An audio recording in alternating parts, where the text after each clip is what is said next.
Twongera okubuuzaako gwe ate atambudde naffe okutuuka akaseera kano. Nze Omumbejja Lw'Okuzijamu nkwaniriza nnyo program The Mighty Drive gye tugenda nayo mu maaso okutuuka ku ssaawa 4 ez'amakya g'olunaku olwaleero, era nga ndi ne munnange bwe tugenda okukola sheno Edgar Karuhanga ate yamaze dda okubanga ku set naye atwegattako, naye nga n'omugenyi waffe mu studios yakkalidde dda omukyala Mirembe Mariam era nga mukyala project coordinator owa COHERINET. I hope I'm pronouncing it well.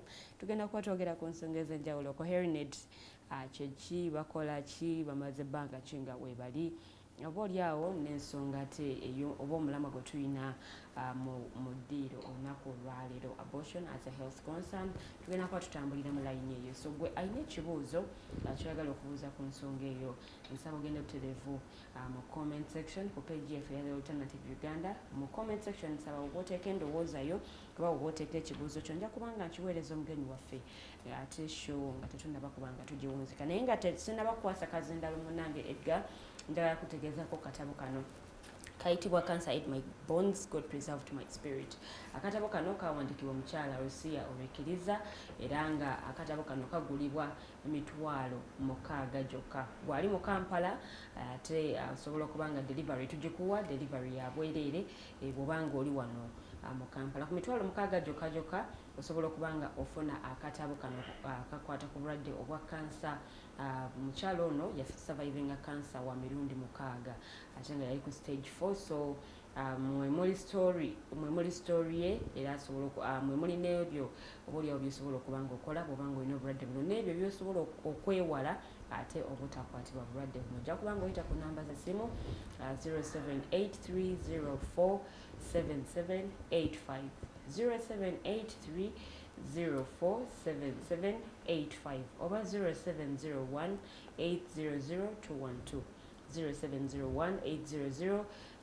Osobola okubanga weekwata kopi yo ku $600 gyokka. Ke katabo kano ate akayitibwa Cancer Ate My Bones, God Preserved My Spirit. Kekwate kopi yo, gyekwate ng'obudde bukyali, obeeko n'okusoma oba oliawo n'okuyiga ku bulwadde buno obwa kansa. So awo nno wenjagalira akazindalo nkakwate nsooke nkawe munnange Edgar Karuhanga ate oba oliawo n'okwaniriza omugenyi waffe. Good morning Edgar. Morning Lillian, and good morning to our viewers. Mbaniriza nnyo ku show yaffe y'olunaku olwaleero. Tuli nno mu mwezi gwa kusatu naku z'omwezi 7. Mbaniriza nnyo mwenna gye musinzidde okubanga mutulaba enkya y'olunaku olwaleero. Mwebalire ddala, tusiima okubanga muteekamu akadde kammwe ekisookera ddala, aye ne muteekamu n'ensimbi zammwe okubanga mutulaba ku mikutu gyaffe egy'enjawulo. Tuli Digital TV at The Alternative Uganda ku Facebook, Twitter, wonna gye tuli. So njagala okubanga mbeebaza n'okubaniriza ku show yaffe ey'olunaku olwaleero. Nga Lilian wabagambye, tulina omukyala Mirembe Mariam ava mu kitongole kye bayita COHERINET. Kansuubire nkyogedde bulungi, oluzungu lungi, naye nga ekyo ekitongole kigezezaako okubanga kispearheadinga okukola campaign oba against sexual reproductive health mu Uganda oba in grassroots communities naddala mu ggwanga lino erya Uganda. Bagezaako okubanga basensitizing, ogezaako okugera ku nsonga eziyamba abakyala mu sexual and reproductive health mu mbeera yennyini.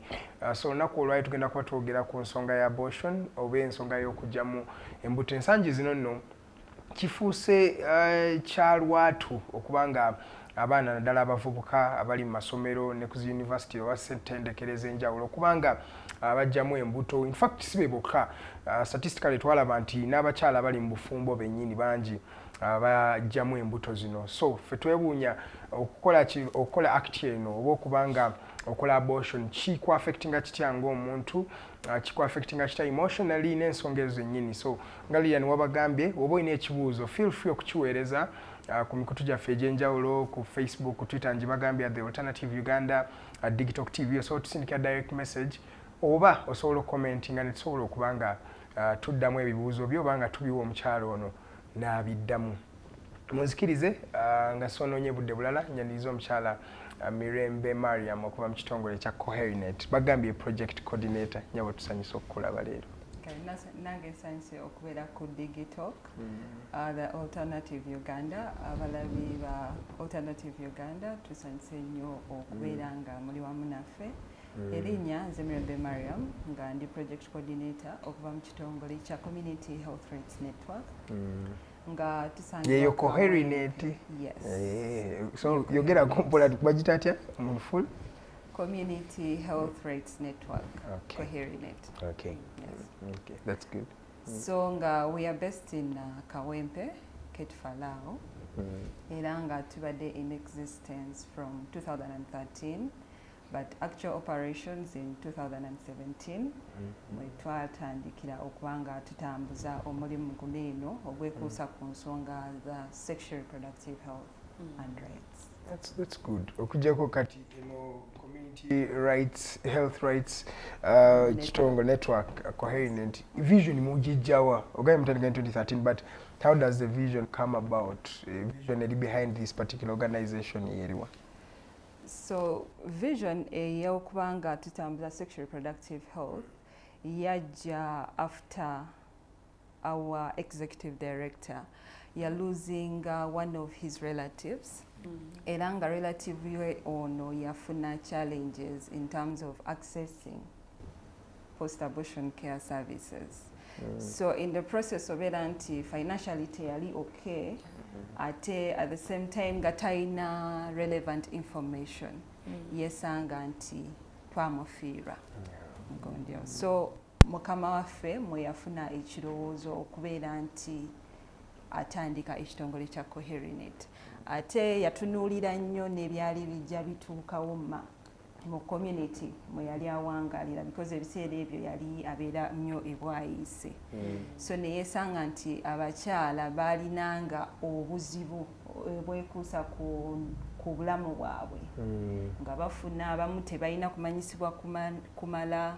Ebiseera ebyo baasuulanga nnyo ne fetuses. Yes. Rubbish pits mu myala nga babisuula nnyo. Fetuses yoyo mwana abatannafuluma abatannazaalibwa gwe baba bajjeemu. Si yoyo fetus?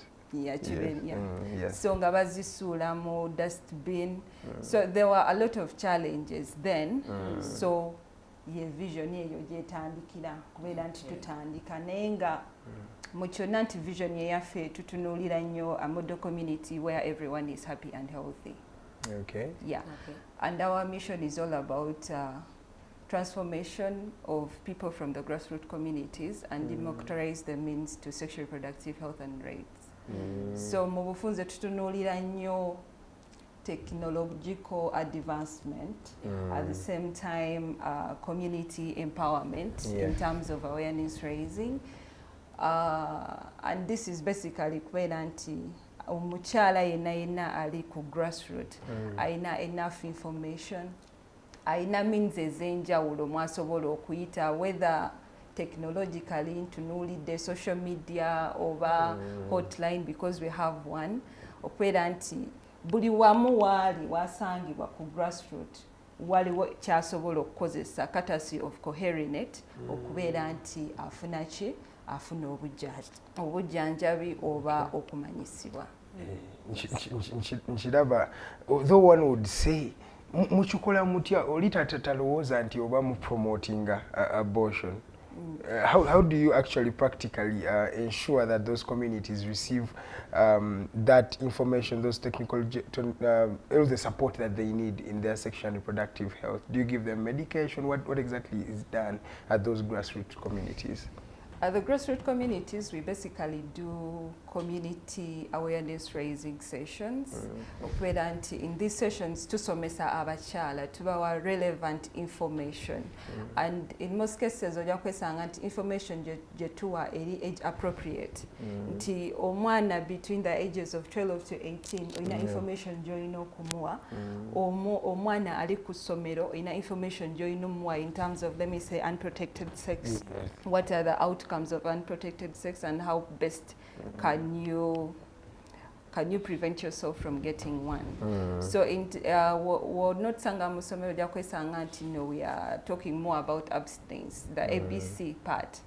Okay. We're not sanga nga tuli mu community you find issues related to pregnancy loss. Ojja kwesanga nti abakyala bamu bafuna miscarriages. Yes. So we talk about biki ebireetera abakyala bafuna miscarriages, and in case it happens, where should you go? Okay, so we kind of offer this information as well as, you know, inform them about the referral points, because as you know, in Uganda, post-abortion care is legally binding. Yes. Yes, and if you go into our constitution as well, you find that there are provisions where women can actually access termination of pregnancy services. Okay, so that is as per the constitution. And in Uganda, tuina 2,300 health facilities where post-abortion care is available, but most women tebagenda marwaliro ago because of factors that they presume. Okay, oba waliwo n'ensonga endala kale ezibalemesa obeera nga bakola se nga bagenda mu malwaliro. Okay. Okay. So mubanga lino, because katwogerera mu myaka 10 mumazenga. Yeah, that's good. What are some of the things we musobodde okutuukako?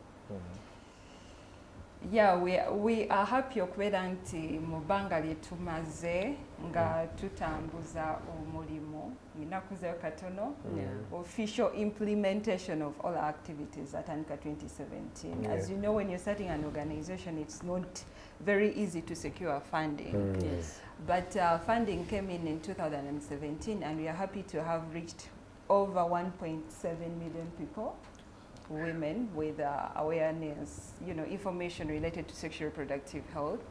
We are happy we have innovated a toll-free helpline known as Anti-Kaki. Anti-Kaki is a toll-free number that a woman can call to access reliable sexual and reproductive health information. We are also happy to have on board over 38 health facilities that we are able to refer to clients for family planning, pregnancy loss, post-abortion care services. So we are happy to have those on board. And currently, we have also come up with a digital TV where we believe we shall be able to, you know, disseminate and dispel some of the myths and misconceptions in regards to pregnancy loss. Okay, in fact, you talk about myths and misconceptions. We shall maybe talk about that particular issue, because there are many misconceptions and myths around abortion and things like that. But before we delve into the discussion of abortion, we just want to know, what are some of the challenges you folks have faced? You talked about funding, because from 2013 off, now your first funding in 2017. Those are 4 years of grinding. It's very tedious a task. What are some of those challenges? We factor in yes, finances, but what are some of the challenges you faced as an organization for the 10 years you've been in existence? So, as an organization, limited funding, I can say, in terms of the work we do.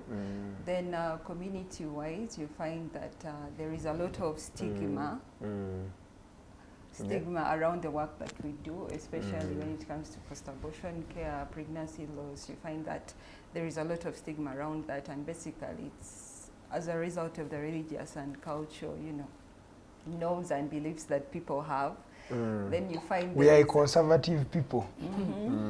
Then you find that our country is more of a patriarchal kind of country. So men do most of the decision making for the women. So women are not empowered enough to actually, you know, fight for their rights, and also understand that, you know what, they have the autonomy to do whatever they want to do with their bodies. And another challenge that we have faced is the restrictiveness of the policies that we have. Certain things, and you know, they are restricted to particular people. And you also find that the issues that we talk about are actually criminalized. They are not really illegal, but they are criminalized in a way. Illegal. Yeah. They are just restricted under particular provisions. So, mukola ku nsonga z'abakyala bokaboka. Abaami balidde wawano.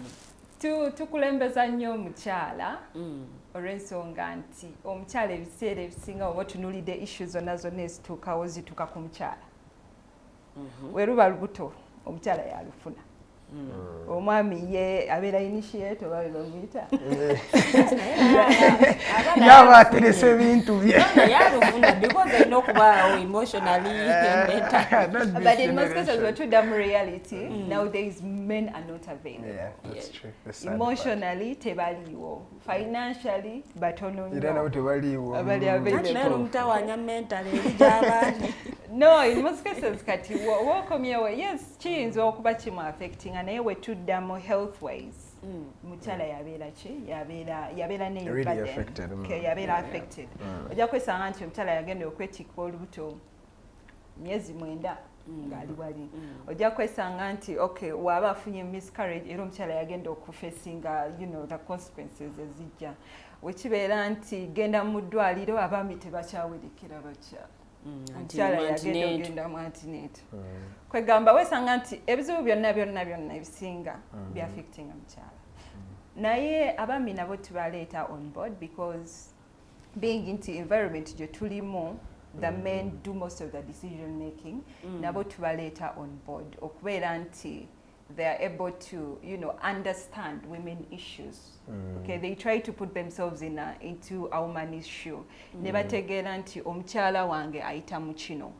Okay, so abamwesanga nti they become empathetic towards women issues era ne babeera nga they can come up and speak. Yeah. Okay. What is safe abortion? Mpulira nnyo kino ekintu. Safe abortion. Ate wali abantu aboogera abortion eya bulijjo. What is really safe abortion? So safe abortion is termination of pregnancy naye nga ogenze mu medical to a medical practitioner ate nga ali in a conducive well structured or environment nga magendo kikolera. So that is all about safe abortion. However, there is the other unsafe abortion whereby abakyala bakozesa ebiragala ebiganda oba oluusi ne bagenda mu bantu nga tebali trained. Bagambanga omwana nanywa amajaani mangi. Yes, ne banywa amajaani ne omo abamu banywa jik abala bakozesa hanga. There are so many methods bakozesa unsafely. Yes. So it is for we tuba tukola our sensitization tuvumirira nnyo unsafe abortion. Tusomesa abakyala obulabe obuva mu kosa unsafe abortion. Yes. Ne babeera nga they are empowered nga manyi nti okay nanywa amajaani gange this will be the outcome. Nti oba nsobola okufa as a result nsobola okuvaamu omusaayi mungi nnyo omusaayi ogwo ne gunviirako okufuna okufa oba shock oba osobola ofuna sepsis. So ebyo byonna tubasomesa. Sepsis is more like an infection.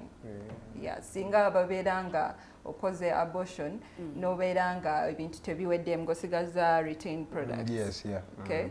Nobeera nga tofunye bujjanjabi then nobeera osobola ofuna infection as a result. Then ojja kwesanga abamu nga babagyeemu n'abaana courtesy of unsafe abortion. Mbadde manyi tuba tulina gamba abortion generally not just safe or unsafe. Bajawuddemu ebika. Anti naye kyendowooza. Is it just abortion really something that we should say it's abortion? Yeah, abortion is all about termination of a pregnancy, but of a child. A child. You choose to use the word pregnancy. I choose to use the word child. No, it is pregnancy because a child is someone I'm willing to carry, but I don't want to go into that discussion because you find that it has a lot of when it comes to religion there is a way we define. When it comes to health there is a way we define. So I would love to stick to the health bit. To politics because there is a lot of politics in that issue. So let's just stick to health. Okay. And when it comes to health, abortion is generally termination of a pregnancy through expulsion. Okay. Yeah. And it takes place in it happens around 28 weeks. Those are like 7 months. Yeah, but you find that abortion has different types, and that is where the miscarriage, the commonly miscarriage, that you understand people are comfortable talking about miscarriage. But then we also have the induced part where we talk about the unsafe and the safe side of abortion. Yeah. Okay, no problem. I don't know if Lily has a question. Okay, so you know when we call her, because in an African way or African setting, how have you been able to to put this information out there for people to get to understand it? Because abamba chitwala nti why awambankoze chive or why wechitukawo nkola nti, so information eno musobodde mutyo okugituusa ku muntu oyo ategeere ensonga ezikwata ku abortion, safe and unsafe. Yeah. So in non-African, when it comes to culture, as I've said before, we have a lot of stigma surrounding abortion. Even the terminology itself, abortion. It's scary. It is scary. So most of the times when we speak about the word, when we utter out the word abortion, you find that someone be like, okay, why are you talking about abortion? Like, they're skeptical to talk about it. It becomes worse. But we really need to understand that abortion is a public health issue. It is a health issue, and abortion is a medical procedure. Okay, when it comes to health, it is a medical procedure. It has nothing to do, you know, with our values or beliefs. It is something that women shall go through. It is inevitable, and it can come in. It can come in, let me say, in a way that it is spontaneous. It just happens, okay? It's not intentional from my end, but then it happens, okay? That is what we call miscarriage. But then you find there are other reasons where a woman should make a decision to actually terminate this pregnancy. There are areas where we look at severe maternal illness, okay? Severe maternal illness, you look at issues like severe cardiac disease, you look at preeclampsia, you look at eclampsia, you look at issues to do with fetal anomaly, you look at issues to do with the other side of now the culture bit where we bring in incest. Then there are pregnancies that come in as a result of rape or defilement.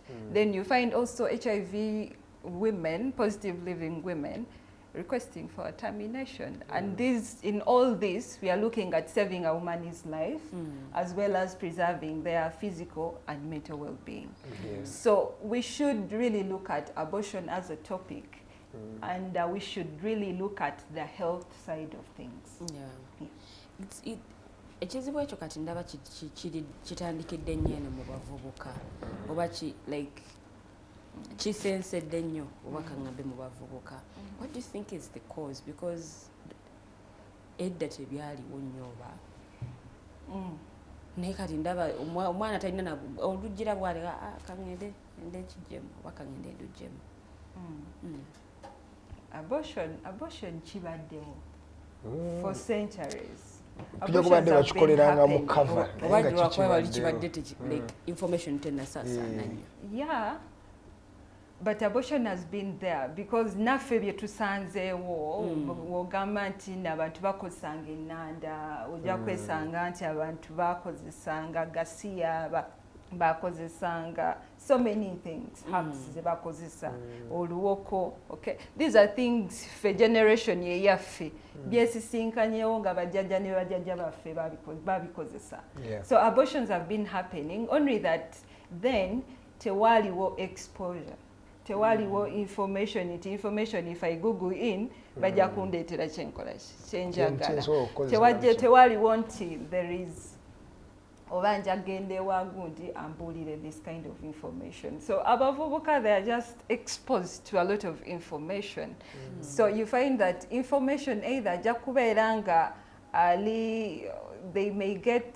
they may be misinformed, okay, or they can really get the right information. So information gwe bafuna wa mirundi ebiri. Ayinza okubanga information mutuufu oba information nga mufu.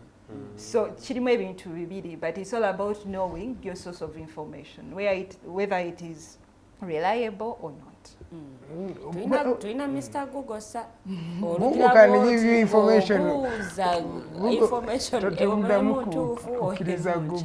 Yeah, Google in a lot of information. Necessarily information ali ku Google nti mutuufu. We really need to understand Google that. can tell you that men menstruate. Yes. Is it true that men menstruate? Yeah, so I believe the youth should really look out for reliable information from reliable sources. Easy, because I feel like many youth, like if they are even comfortable doing it, like to Gambembo, it's a time we talk about these things openly because abavubuka bakikozesa nnyo literally abavubuka bakozesa nnyo like abortion technique, or they abort a lot, like it's now becoming a norm kya bulijjo. I know people, unfortunately, for example, a friend of mine who has aborted 8 times. 8 times? 8 times. Okay, like, and that is by the age of like 22. 22. 8 times by 22. So we need to look into these issues. Why are they really having these, why are they, resulting into like, why would they decide to have an abortion in the first place? And in the next, let's look at why did this person get unintended pregnancy? Because you find that in our country, over 418 unintended pregnancies happen, and these end into, termination. Unintended pregnancies happen in our country, and these result into unsafe abortion. And the only complications that are managed in our public health facilities, you find that we only have 25%. So what happens to the rest? So these are the people that you find in the community dying, like, silently. Teriamanya. Because only 25% is registered in our public health facilities. So what happens to the remaining? The remaining statistic. The remaining. So, in abavubuka tubatunulire nti abortion, as someone to decide to have an abortion, it is a choice. And they have their reasons as to why they are opting for this option. Okay, some reasons may sound invalid, okay, to certain people, but for us, we believe a reason is a reason. Who validates the reasons, by the way? It is me, the person who is the bearer. You're validating the reason. It's not so you. Right? It is the bearer, validating a reason. Yes. Okay, but we also urge them to really look into what the guidelines permit. What do you mean by the guidelines? Like in our country, when you look at the Constitution, Article 22, it says no person is allowed to terminate the life of an unborn child unless authorized by the law. Exactly. Okay, that is the law. But our law permits a licensed and a registered physician to save a woman's life that is in danger, and also to preserve their physical and mental well-being. Yes. So we have the national policy guidelines and standards for sexual reproductive and for sexual reproductive health and rights, and these ones give provisions when a woman should really terminate a pregnancy. Under what circumstances? Yeah, the circumstances. And those circumstances, we have severe maternal illness, okay, where we bring in issues to do with renal disease, severe cardiac disease. We look at pre-eclampsia, eclampsia, okay. Then we look at, they also provide for fetal anomalies. In cases of molar pregnancies, we also look at HIV women. Okyobadde otegeeza nti omwana maybe nga alina ekizibu munda bakukkiriza okutaminatinga. So the physician will have to do all that. So they will also bajja kukkiriza rape, incest, defilement, HIV women nga asabye or terminating their pregnancy. So there are provisions. But there is a legend who is just in school, just enjoying her things, and she ends up becoming pregnant. Where does that one fall, that legend? That legend okay, like we shouldn't really stigmatize these people, but we should look at, you know, the aspects that are provided within the guidelines of the law. So when we are sensitizing the community, we really sensitize them to, you know, in case they need termination, it should be to the full extent of the law. It should be done. Okay. I think it's now time to take a break, because when we come back, we want to look at the question of abortion rights. Yes. Do we need to stipulate this thing in the law? For example, Germany, was it Germany? One of the European countries, I think it should be Germany, that has officially legalized abortion. What does this mean? Is it something that we can bring back and also put in our statutory instruments? Is it something we can put in our constitution to be able to designate abortion as something that many people should really, I don't know, welcome or think about, ponder about? That and much more is what you should expect as we come back from that short commercial break. We also hint about, you know, some of the effects of abortion, maybe some of the myths and some of the risks that will be faced by someone who has carried out something called an abortion. Unsafe or safe, all that and much more after this short commercial break.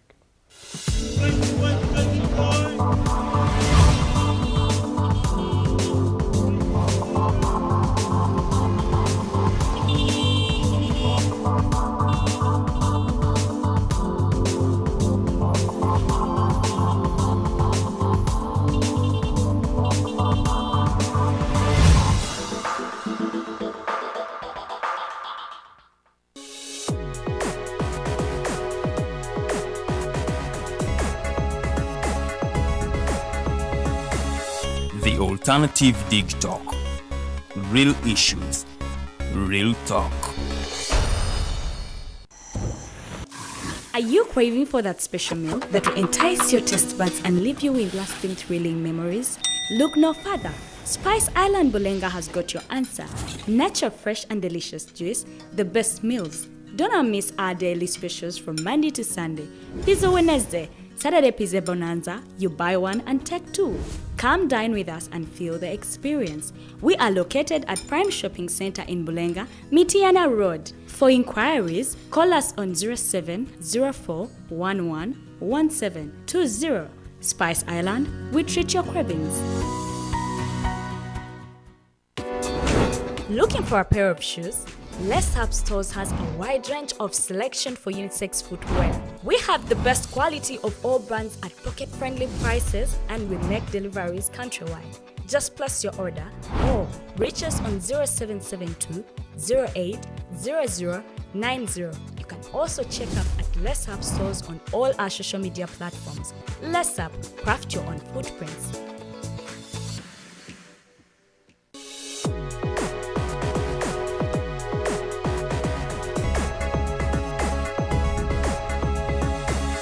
The Alternative Dig Talk. Real issues, real talk.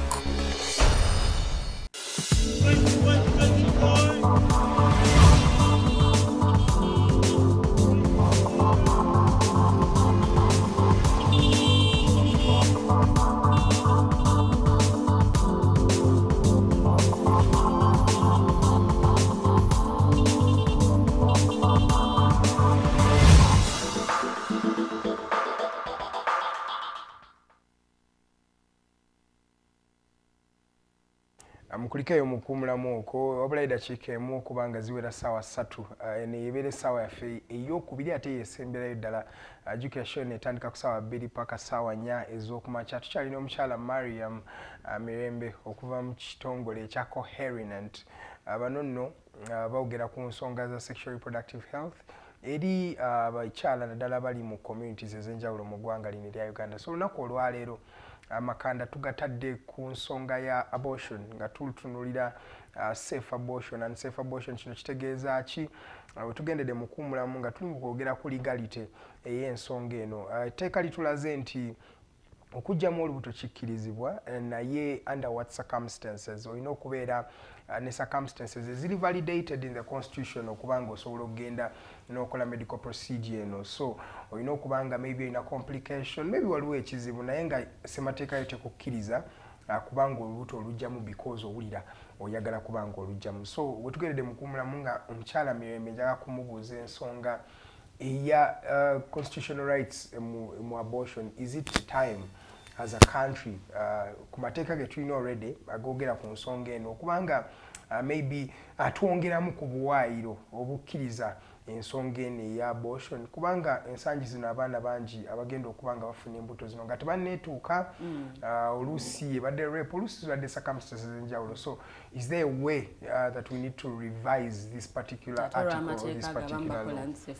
Exactly, because bantu bangi abatya okugenda ne mu health facilities ogamba mbu kagenda ajjemu olubuto. So Miss Mirembe olowooza yessaawa tutandika okwogera ku nsonga zino kaati?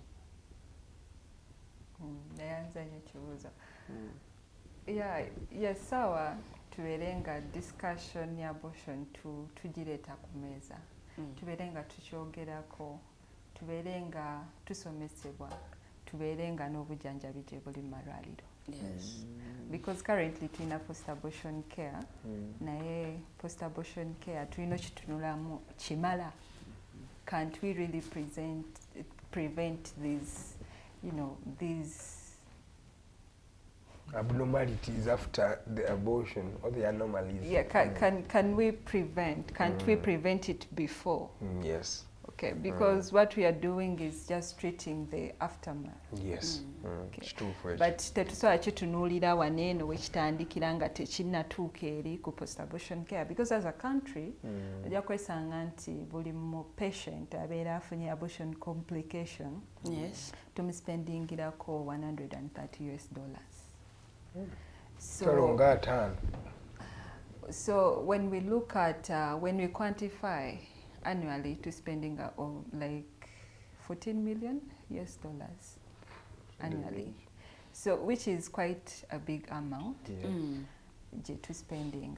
Naye chekiseera because wetutunuulira countries as illegalizing the abortion where abortion is legal, you find that actually the number of people that is accessing safe abortion services is really minimal, and their maternal mortality rates are really low. Okay. So it's not that if we legalize abortion tugenda beera nga tukitaddewo kaati nti you know buli afunye olubuto ogenda aborting. No. People, a woman who is ready to take on a pregnancy ajja kuzaala because ali ready okukola ki okubeera nga you know azaala financially, mentally, emotionally nga ali okay, ali ready.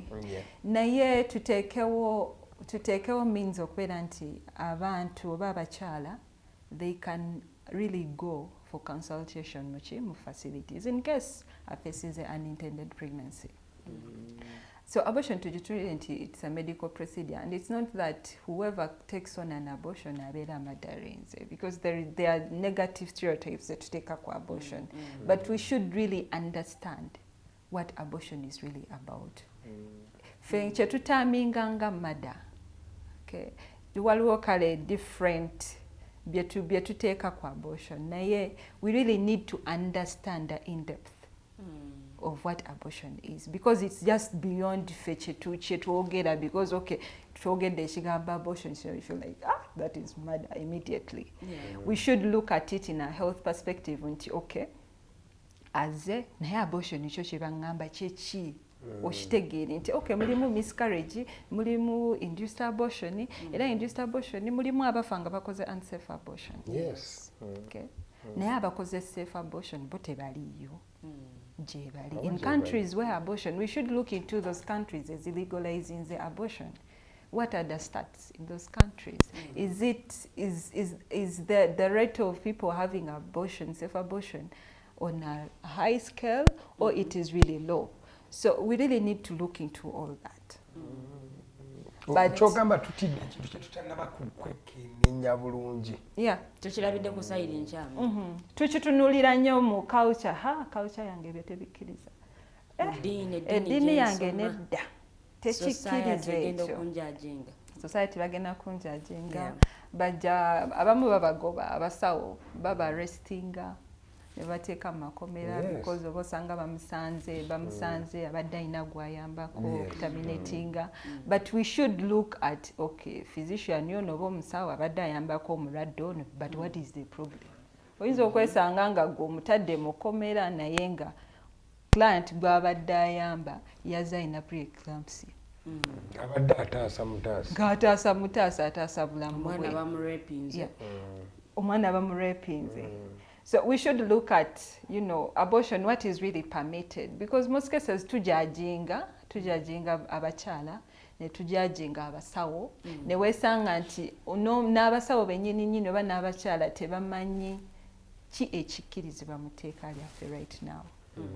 N'omusawo yennyini n'ashayinga we from providing a post-abortion care. Because naye tamanyi etteeka ki ekimukakatako mu tteeka. Naye takikola ki? Takimanyi. Ate kye kizibu kya Uganda. Kati ne wesanga nti abakyala abafunye unsafe abortion oba aba resorting to unsafe abortion bangi. Bebasinga in fact. Okay.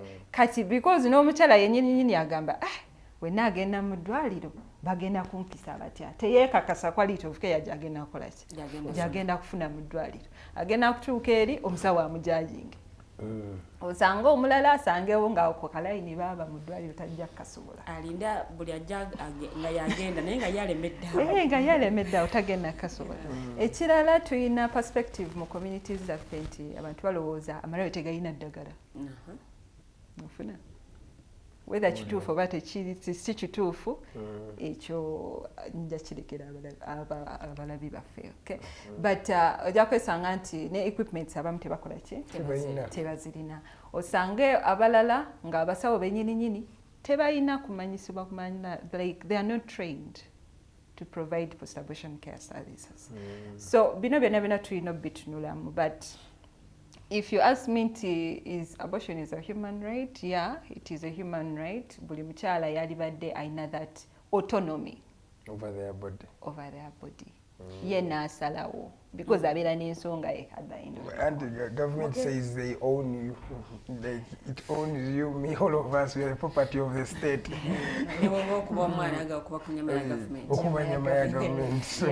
Mugezazaako okwengeginga obaolyawo bekikwatako ku nsonga eno okulaba nti eddoboozi lino lyongerwayo obaolyawo okubendingamu ku tteeka. Yes, there have been different discussions at ministerial level, at local level. There have been different sensitization with the police. Tukozeyo processions of tono kubeera nti we really break the silence around abortion. Naye I think we have achieved. And what we have achieved, because the national guidelines at least they were amended in 2012 and they include these provisions of severe maternal illnesses. Because previously ensonga ezo tezakola ki? Tezaalimu naye kati bazinclude. I think that is progress. Naye nga ekiruubirwa kyalibadde nti can it be legalized, like to the full extent? Nti omukyala nga wewe tulaba mu nsi endala nti omukyala asobola walkinga into a facility n'agenda n'akola consultation omusawo n'amunnyonnyola n'amukansolinga, because abortion is bakansoling. It's not like wotuuka n'agamba ogamba yagala abortion nga wosaba panado oba malaria nebagira no, they cancel you ne bakansolinga ne bakubuulira nti okay olina options bweziti, either osobola okukaringa ono olubuto lwo oba osobola okubanga or taking on the pregnancy n'oluwaayo for adoption. But then when it comes to the abortion side, then what is there for you? Nti oba munaye waliwo busabyeko abortion oba waliwo medical procedure. So those are things that we really need to work on. effects ki oba oli awo eziri mu abortion, like omuntu ng'akoze abortion eno? Are there any effects oba omuntu ayinza okufuna obuzibu bwonna oba oli awo? Effects zetusinga okuba nazo ziri mu unsafe abortion. Bwe tusinga okukola ki okuvumirira unsafe abortion, because in our country unsafe abortion is the fourth cause of maternal mortality and morbidity in Uganda. Ekwata kyakuna. So kitegeeza there is a problem. Yes. And our Ministry of Health statistics right now ziraga 8% of maternal death is due to unsafe abortion. So what happens if a woman singa abeera carries on unsafe abortion, ojja kwesanga nti abamu bafuna infection, abamu losing a lot of blood, heavy bleeding, ate we tunagenda musaayi eyo nayo story endala. Abamu batufaako, abasinga bafa. And you find that 25% of unattended pregnancies are getting into unsafe abortion. Abagenda mu malwaliro beebo 25%. Kati waliwo eyo percentage etagenda mu ddwaliro. Ate nga yesinga obunene. Kati bo kyeki batuukako. Ojja kwesanga nti abamu bafa. Ne weesanga ng'ogenze ku kyalo ne bagamba akasiika basatu bafudde nga bajja mu ki olubuto. Abakyala be tulya mu community nga bagamba nti yafudde nga ajja mu olubuto. Ebiseera ebisinga abeera akoze unsafe abortion. Byabeera akozesezza. Bimuleetako effects ezikola ki ezimufiirwa. Because we had a case scenario in Namutumba, and this lady yafuna olubuto n'abeera na miscarrying, n'agenda mu facility. So we yagenda mu facility, there are high chances nti yafuna obujjanjabi maybe tebwamala n'akasente nga tebakola ki tebakalina. Kakati kye bakola ne bajjayo omulwadde waabwe ne bamusibula babaayi. Kyentegeeza okitegeera, bamulinze okufa. Era ne bamuzaayo ewaka bulungi nnyo. N'abeera awo nga bwe basaba essaala yaabwe nti balina kiddako. So while we were carrying out the sensitization about post-abortion care in the community, ne batugamba naye waliwo omukyala alina such a case. Mugende mukole ki? Mugende mulabe. Mugende mubasomeseeko. Mulabe. Tugenda otuuka ng'omukyala ali ku deathbed. Anaatera okufa. Era twarashinga ne tumutwala mu ddwaliro. But imagine that lady, singa omukisa tegwatukwata ne tubeera nga tuli mu community. There and then.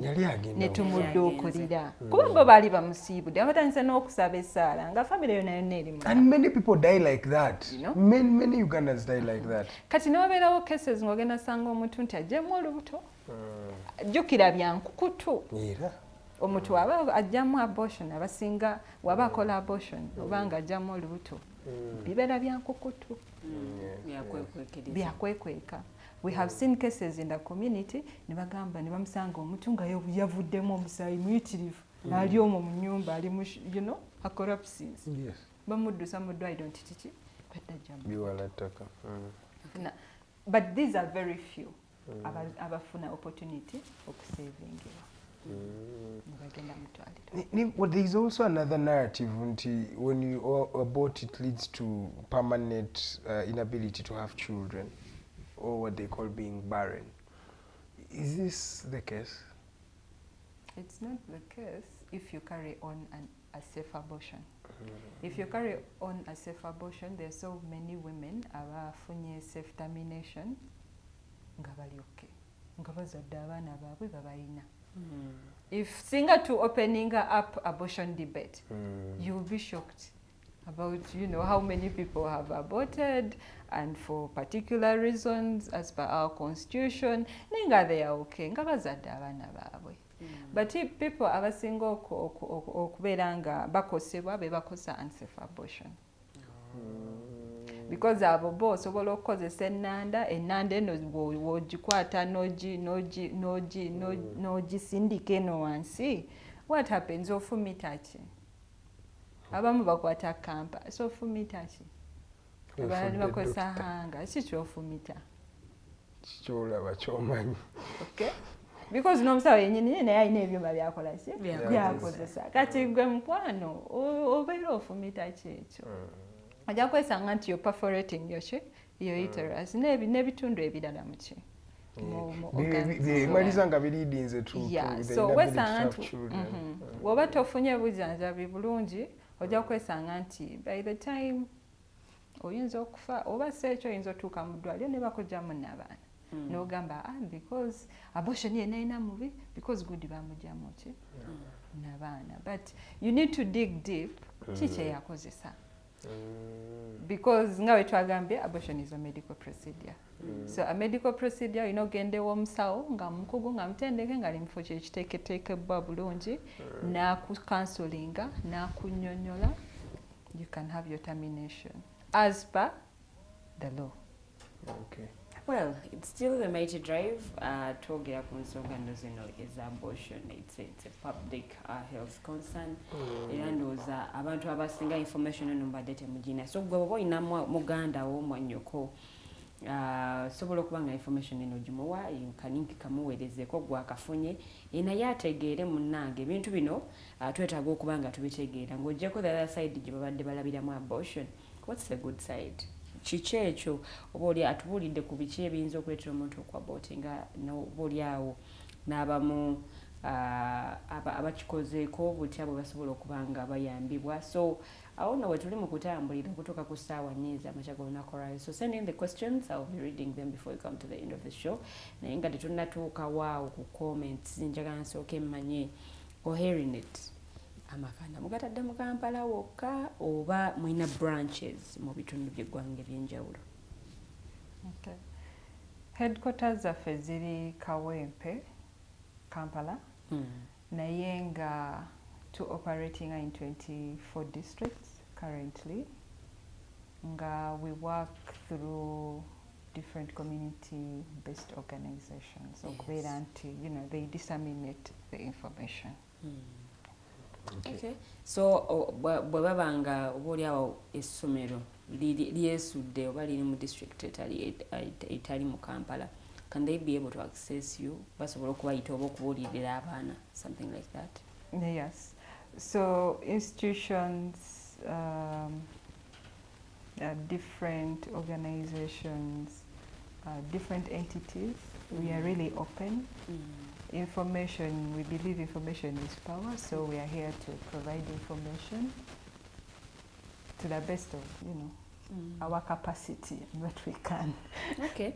So abaami beetagisa nnyo mu nsonga ng'eno when it comes to abortion and all. Abamu bayinza obutakitegeera lwaki omukyala ayagala ku aborting and all that. Have you also the biggest promoters of abortion?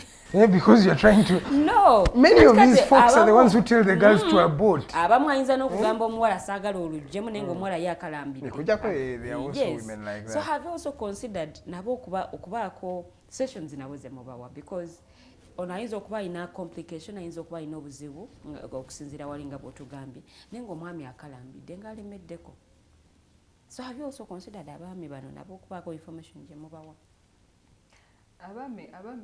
Abaami tubatunuulidde nnyo mu nsonga zino eno era tubasomesa okubeera nti nabo balina information emala ku abortion.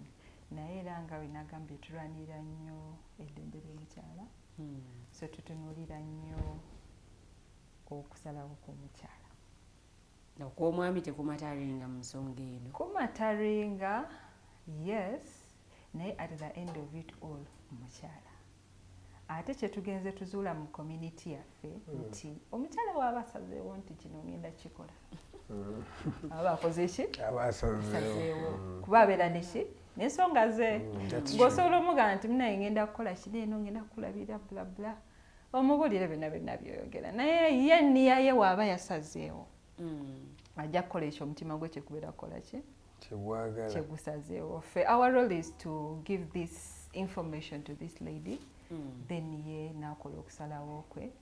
We don't do abortion, but we refer them in terms of being counseled, kola consultation.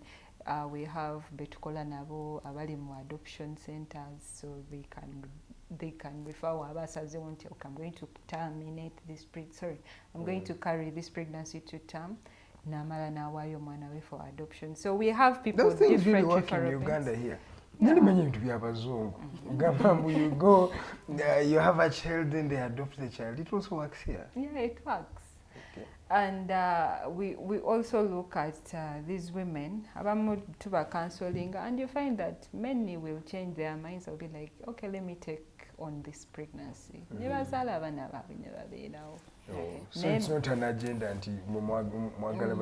Embuto. No, it's not an agenda. We just want people to be informed. We want them to have they have to be informed, and then they have to be able to make the right decisions. Yeah. So as COHERINET, tulina ensonga y'ebyenfuna mu ggwanga. Omuntu bw'abanga ayagala nga awulira nga yeetaaga okuba nga akola abortion, is there any way you help them financially? Because oboolyawo kintu kino kyetaagamuko kasente naye abamu nga takayina. Is there any way you help them financially? As an organization, tetulina nti sente ziri awo za kuyamba abakyala bagenda terminating pregnancies, no, but we just refer to people that we believe can try to offer, post-abortion services or termination of pregnancy services within the law, okay, at a subsidized price. Yeah. So bannaffe abawangaalira mu bitundu by'eggwanga ebingi abatali wano mu kibuga Kampala ng'ayagala buyambi, just mwogera bwogezi naye teri nti kasente kakumuyambako. Baffa services at subsidized prices. But as an entity, tulina economic empowerment skills center where we skill women until they can, utilize their skills until bafunayo akantu. Emisomo gino gyakusasulira omuntu okufuna services zino oba just like kuyambako buyambi bantu? Do they have to pay? No, they are free of charge. That's good.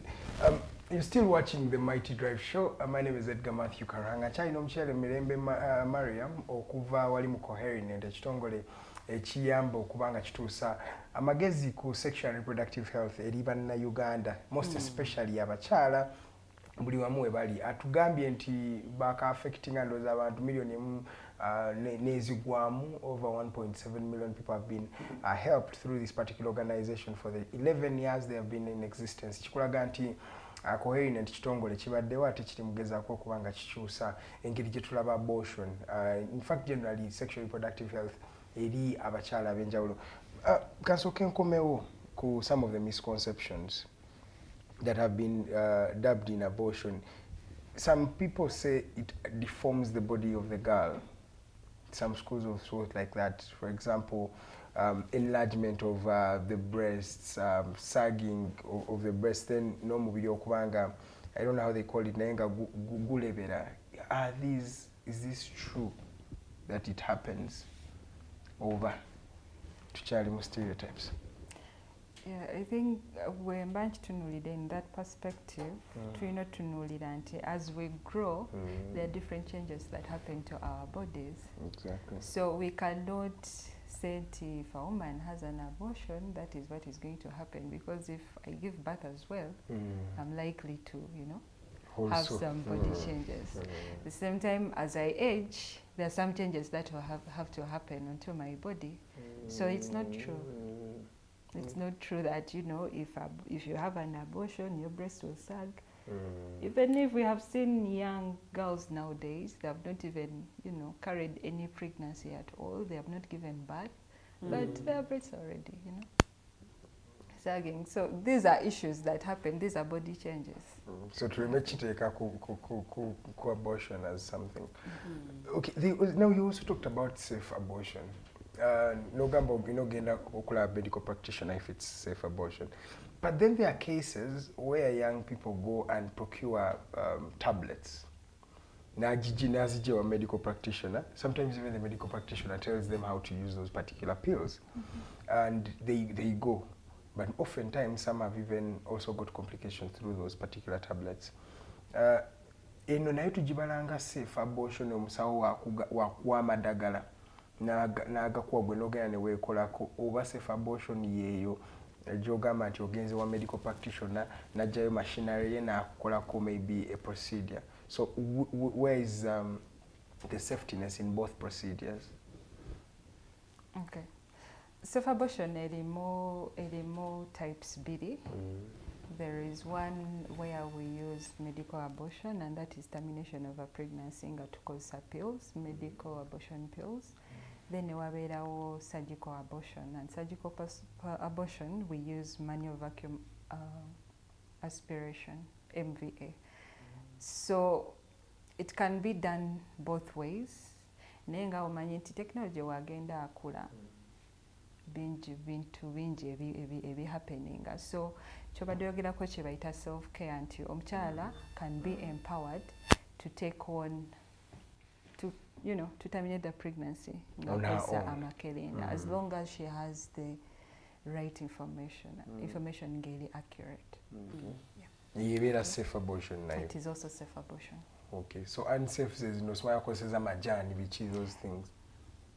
Yeah, unsafe can also be from the perspective of a provider, seeing a provider go genzeko taina information. It can also be unsafe. Because the whole idea is that you have to know the right, like you have to have the right information, the procedures. Okay, because under the World Health Organization there are protocols that you have to follow at what gestation period. So those are things that you can get from a service provider, or I understand there is Google, but it has to be a reliable source. Reliable. Google is a search engine, all information. Yes. Technology ono ayina engeri gya impactinzemu oba gya affectinzemu omulimu gwammwe mwenga aba COHERINET. Technology on our end, we can say everything has an advantage and a disadvantage. And the advantage is that technology atuyambako amplifying our voices, no kubeera nga tusa information ffe gye tutasobola kolaki kutuuka. And chi happening mango very fast. Technology is very fast. Yeah. So kituyambako okubeera nti information newe tuba tetuli wantu naye oli wagwa kalinki asobola okukakola ki asobola okukafunamu ekyokuyiga. So it is fast, and it can help us, people from distant areas to get the information that they need. The disadvantage with technology, there is a lot of misinformation, and the way, in most cases, the way we interpret this information is also not right. So technology wafukira obuzibu. Yeah, because we are talking about an abortion here, nate nga waliwo omulala ate ali kugu agenda okugamba nti abortion kutta. Understand? Because we have different narratives from where we speak. So for us, we really want to stick to the health perspective. Tutunulire mu health perspective nga tetutunulidde nti olw'eddiini egamba bwetyo baki. It's all about our man's health. Okay. Because it matters. There is a question here from a gentleman who's watching. Agambia, some women sometimes use post-sex tabs as a method to avoid pregnancy. Is this also called abortion? Post-sex tabs. But is it postina and some other things like that? I am a health journalist. If I don't know these things, then I am in the wrong place. Okay, emergency pills are contraceptive. They're actually family planning methods. They're not abortion pills. Okay, actually, but the spot on nsonga. Then so twogere ku post-abortion care. What is it all about? So post-abortion care is the treatment and counseling given to post-abortion, women, and it includes counseling, treatment, and family planning.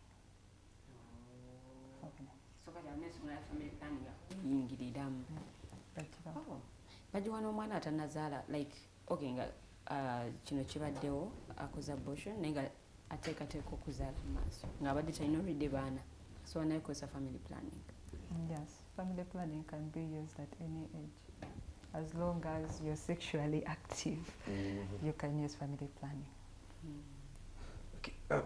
Njagala kudda ku nsonga ya risk factors because omukyala yenna oba okola that medical procedure of abortion, there always may be some risk factors that should be involved. Maybe after this long, this can happen to you. Also, maybe, I don't know, can you tell me what are some of the risk factors as omuntu oyo carries out an abortion? China okumanya that there is this risk and this risk and this risk involved, both before, during, and after the termination. Okay, side effects eziyinza otuukawo kiringa w'okozesa oba w'omira eddagala lyonna lyonna nti oyinza ofunamu oba kamunguluze oba ki, you understand ng'ekyo kikutuuseeko. So there are some side effects omukyala z'asobola osuubira in case they are in the process of termination of a pregnancy. And some of those abeera alina okubleedinga. And that blood oba omusaayi ogumuvaamu gubeera nga okay, si mungi depending on the gestation period gy'abeera alina, then that is if you're using MA, medical abortion, pills. Ojja kwesanga nti oyinza okubeera nga you have to bleed, that is automatic, you have to. Oyinza ofunamu diarrhea, oyinza ofuna nausea, oyinza okuvomitinga. It depends, but they just happen as you're in the process of the termination. But as long as that entire process eddagala likoze kye lirina okukola, you're good to go. You return to normal. Well, is there a time frame to eat? Is the conditions better, like for how long?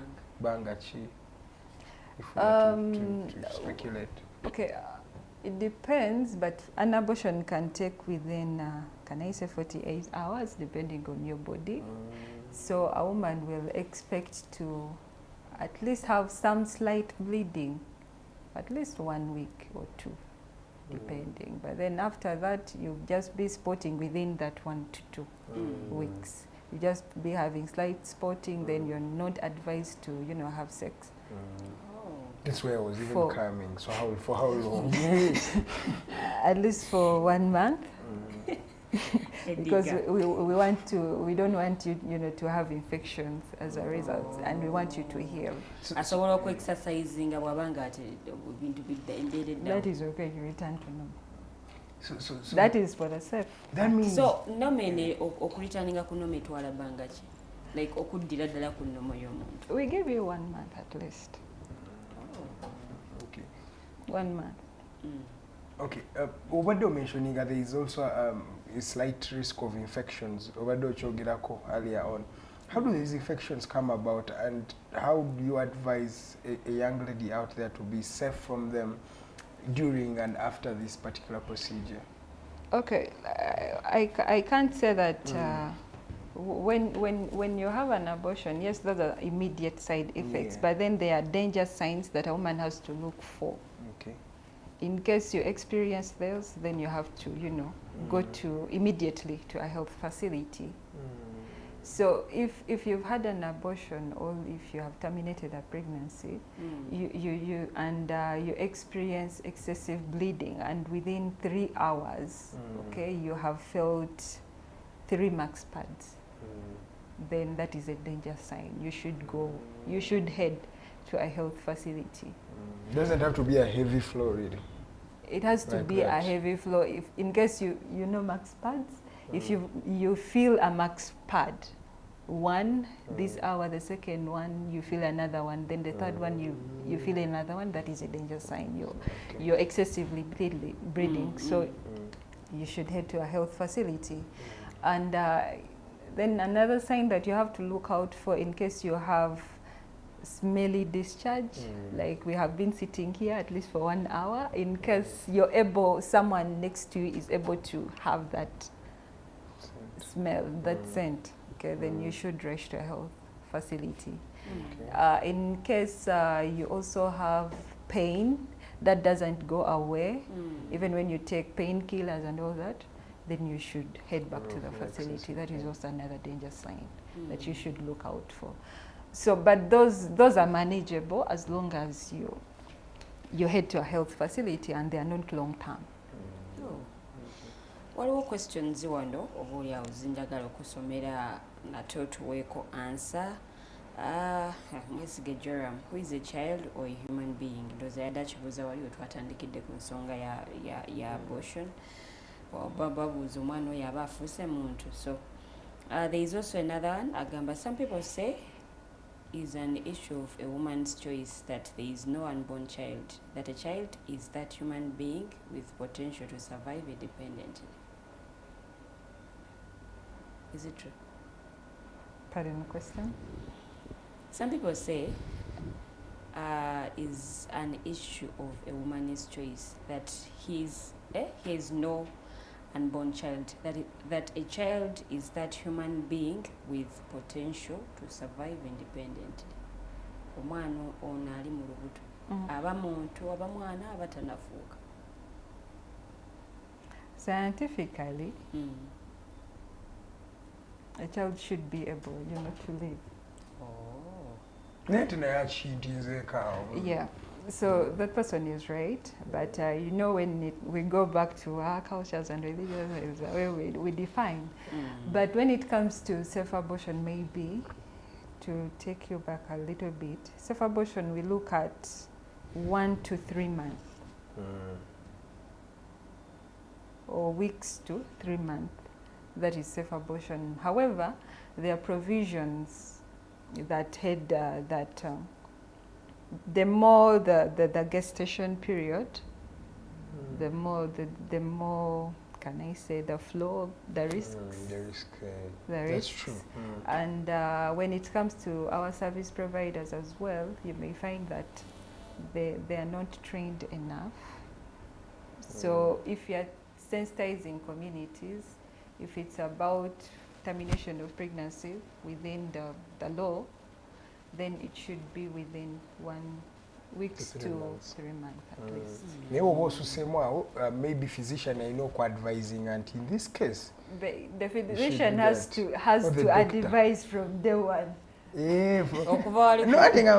Mutine emyezi esatu maybe kirabika wadde oli okay naye tugeze ofunye complication oba inamu ekizimba at 6 months baga omwana alina okuvaamu kati or something like that.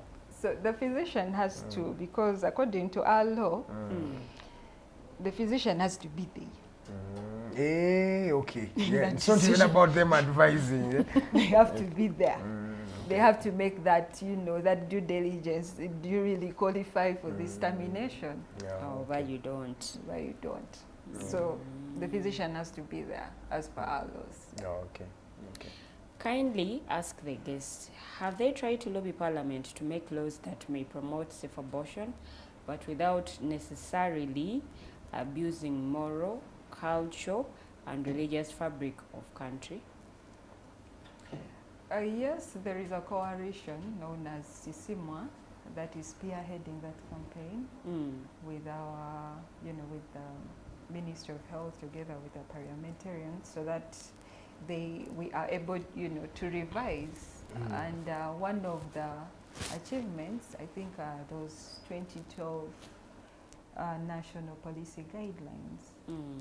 Okay, so because we managed to have those provisions added onto the list.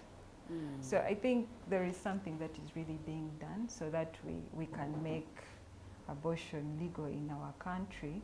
And obviously the Inter-Religious Council is always, consulted on what should be done, what should be the packaging. So they are really in talks. But those bodies sound too conservative in nature. Uganda's parliament, very, very conservative. The question of homosexuality, then Inter-Religious Council, I don't know what to say. I think it's a big hill that you are climbing. Very big. Yeah, there will always be religion, there will always be culture, but and we really respect our culture and values. And personally, I'm a Muslim. We are soon going into Ramadan. We really believe, okay, but we look at this issue of abortion as a healthcare issue. Regardless of what reasons women have, we look at these particular angles, the diseases that are there for women that really can risk this woman's life, and we really need each and every woman alive. Yeah. Okay. So we are fighting for that. We want women to live, and we want them, their mental health to be intact.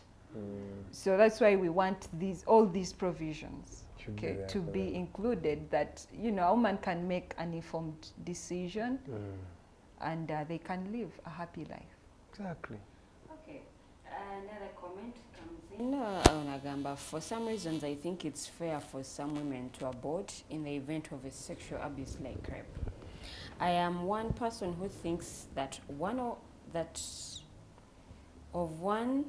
is raped and conceives, such a mother can never heal, and as such, this mother can never see the product of rape as an innocent kid, but rather a culprit to like the father. Anyigira mwana. Abazadde abamu bwe baba nga bamurepinze n'afuna olubuto busungu budda ku mwana. Yeah, and good enough, our constitution brings in the mental health issue. Yeah, we have to preserve the woman's mental health. Now, question in the does her organization only deal with people of safe abortion, or even those with miscarriage can benefit from their services like post-miscarriage medical issues treatment? Otherwise, it's like there is a very thin line between miscarriage and abortion. Yeah, it is the same. Abortion can be spontaneous, that is miscarriage, or it can be induced. So we deal with all issues, and our organization deals in sexual reproductive health, only that today we are discussing the issue of abortion. But we deal with family planning, we deal with sexually transmitted infections, urinary tract infections, HIV and AIDS, yeah, all around. Yeah. Apart from ensonga z'ebyobulamu, mwine ebirala bimuyambako abakyala bano? We also have economic empowerment coming in, but economic empowerment is also linked to sexual reproductive health. Yeah, because you find that some of the barriers as to why women don't access sexual reproductive health services are because of economic constraints. Yeah. So in order for us, to curb that, we bring in economic empowerment. Okay. There's an issue of emotions. For me, I call it emotional imbalance. But there's that thing that may happen to a female, especially after they've carried out that safe abortion. Is there a way that these young people can be helped, or you help them? And I'm putting you in a spot because you're not a counselor, but what do you think? How can these young people cope with that void, or sometimes it's a sense of guilt? How do you think we can cope with it? There is no scientific evidence that, that women who have actually had abortions really, have emotional guilt, because there is nothing to be guilty about, okay? It is a decision that you make because you have already valid reasons as to why you're having that. So it's not an issue of, you'll be guilty. Me, the person who's taking, having this termination, I'm not guilty of anything. It's just the people around me that really, make it stigmatize me. No, but sometimes they are guilty. But sometimes they are. She can tell you, and she will talk to you, and she'll tell you, I actually feel guilty. That's the truth. Like, haven't you heard of those statements? No.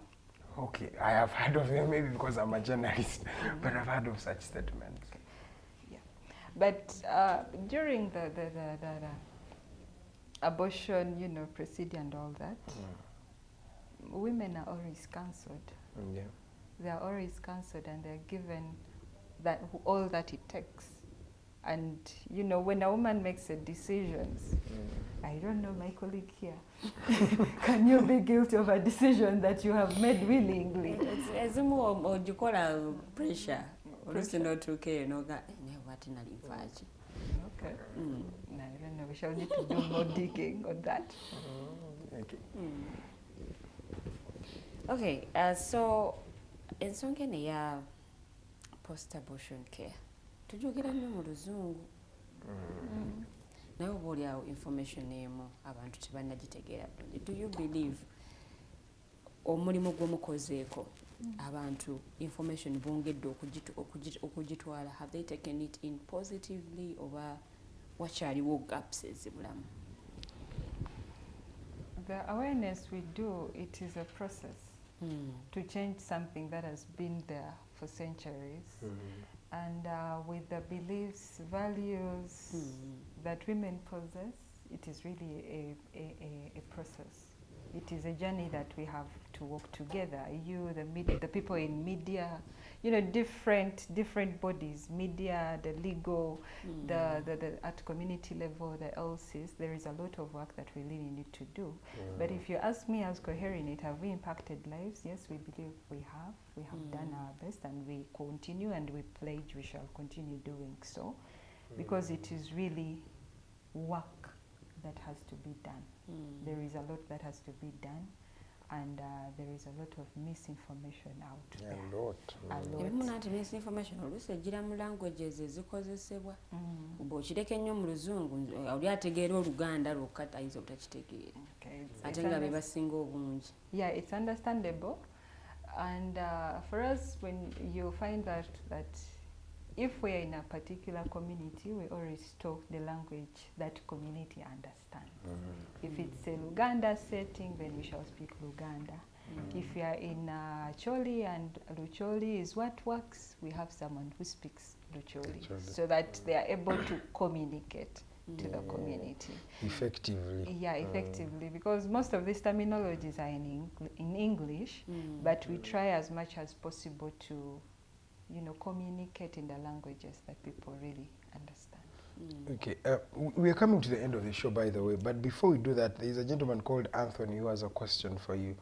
And he says, some women become guilty at the end after failing to conceive in a later stage. Some regret and even try to commit suicide. How do they deal with such women? He's coming back to where I was. Yeah, I'm still telling Anthony that if a woman does unsafe abortion, there are life risks that this person is likely to face. Like we've said before, a person may, you know, if you perforate your uterus, obviously they'll have to remove it to save your life. And that guilt, I think it is you assuming that the person is guilty. But in that process, that lady has made a decision for themselves. And there are rehabilitation centers for mental health. But if we are talking about abortion, we are really doing a lot to sensitize communities. And we should do a lot to inform communities what is risky when it comes to their lives. Because if you try to put yourself in that person's shoes, one, you don't know what that person used to abort. The guilt may be, I wish I knew there is medical abortion or surgical abortion. I'll be living a happy life. Okay? Not the guilty that you think that this person is guilty is all about terminating a pregnancy. You understand? So we need to understand from what angle is this guilt coming from. Okay. The guilt may be like, I used my journey, but I wish I knew medical abortion pills before. I would be okay. Okay. You may find another one saying, I wish I had gone to that doctor. And I hadn't gone to the traditional birth attendant. You understand? So we need to understand from what perspective is this woman feeling guilty. ebibuuzo byonna bino bitukuweereza ffe kati ffe bantu aba bulijjo.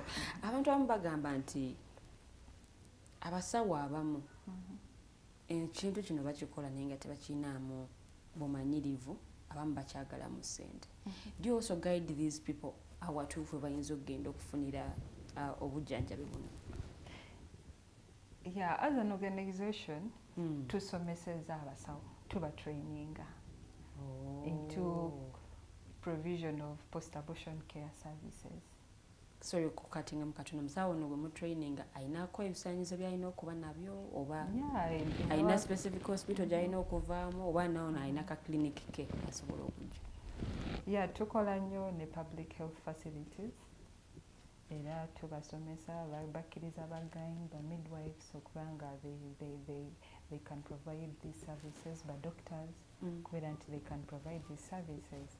So tubasomesa okubeera nti they can, you know, provide post-abortion care services to women in need, ne babeera nga tebali judgmental towards these ladies, because osobola otuuka mu ddwaliro erimu ng'oli kaana kato kiki ekyakutuuseeko ye waki wakosezza ebiranda bayinza kuwa emboozi n'okyuka ne wejjusa n'okujjusala kyogenzeeyo. Kati okubeera nti abantu abakyala baffe tebashayingawe kugenda mu malwaliro, we make sure that tubasomesa ne tubawa skills zebeetaaga okubeera nti they can perform post-abortion care procedures. At the same time ne tubeera nga tubatekinga through values clarification and attitude transformation, okubeera nti bakyusa endowooza zaabwe, ne babeera nga batunuulira abortion as a health care issue, nga tebataddeemu nti nze because ndi mukatuliki sigenda kuyamba mukyala yaddemuakozese ebiki ennanda nga ajjamu olubuto because wabadde otta omuntu.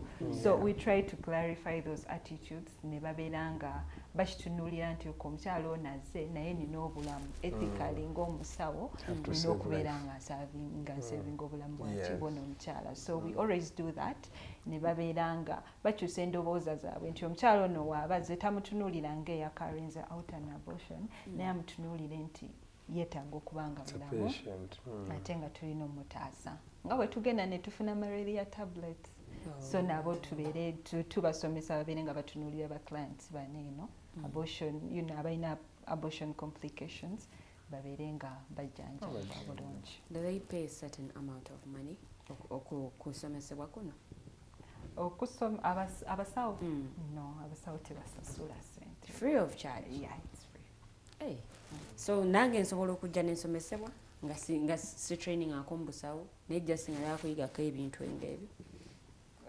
Ba journalists tutera obeera ne trainings zaabwe, naye nga trainings ezo tutunuulira nnyo building a capacity yaffe, engeri gye tutunuuliramu abortion, because you're the voice.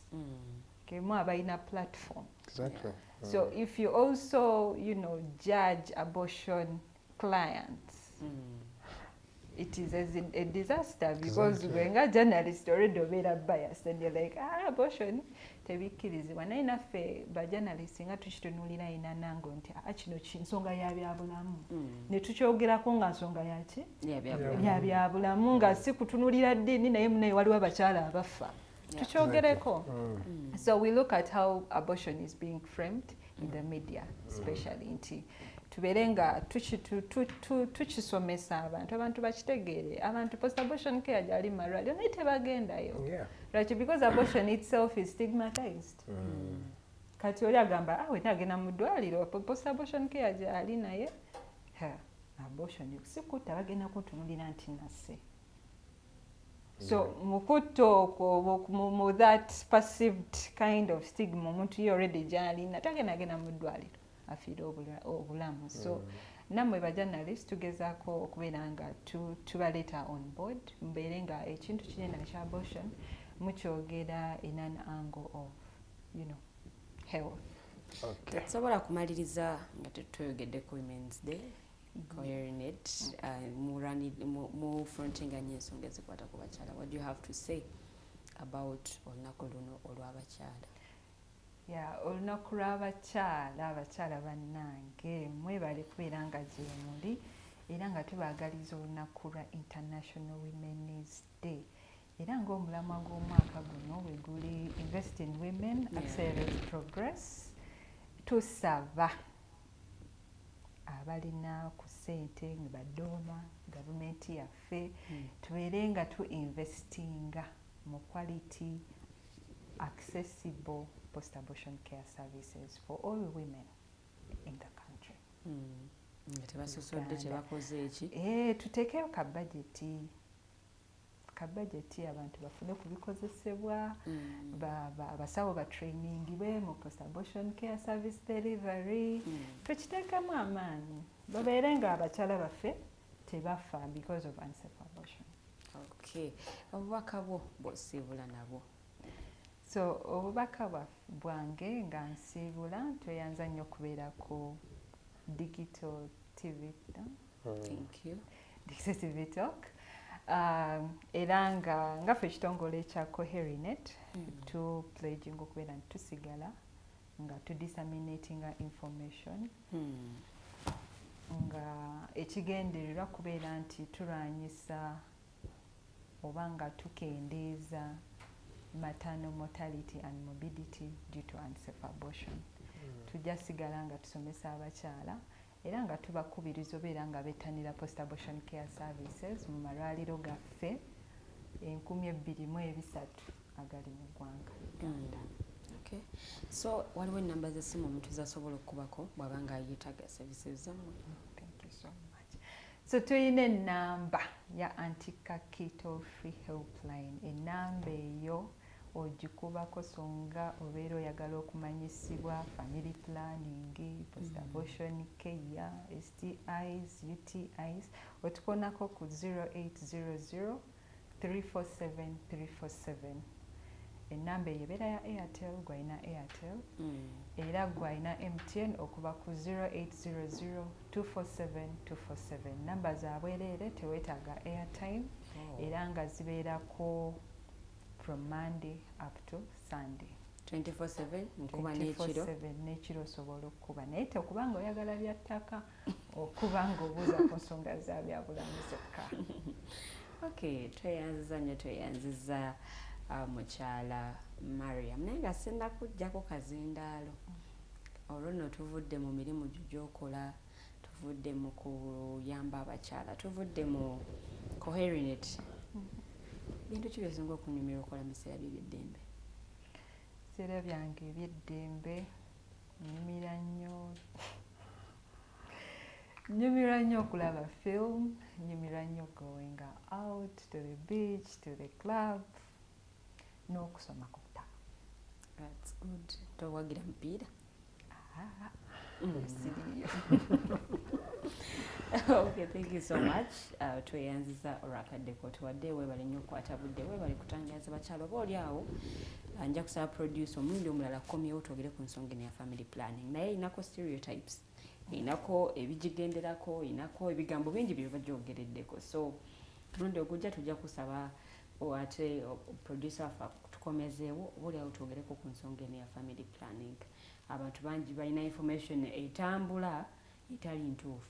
Naye ng'ate information entuufu gyeri nga bw'atuwadde information ku abortion ate ne ku family planning. Bwe tunaaba tumukomeza wajja kwongera okututangazaamu okutuwa information eyo gye twetaaga okutegeera because oba oli awo ebikyamu ebitambula bibisa ebirungi ebiri mu nsonga eno. So tugenda kuba tuwunzikirawo n'olunaku olwaleero nga kumwebaza omugenyi waffe yakwebaza munange Edgar Masika Ruhanga bwe tukoze era nga nebaza n'omukulu Bernard abadde ku kamera mu control mwali omwami Mukosi Arnold Anthony.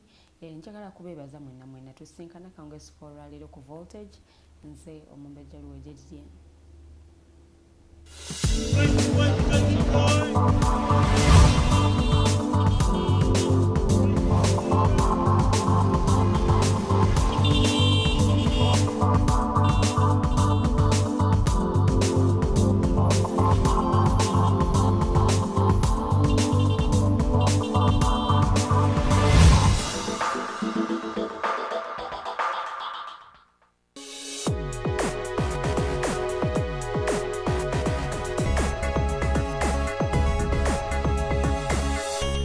Alternative Dig Talk.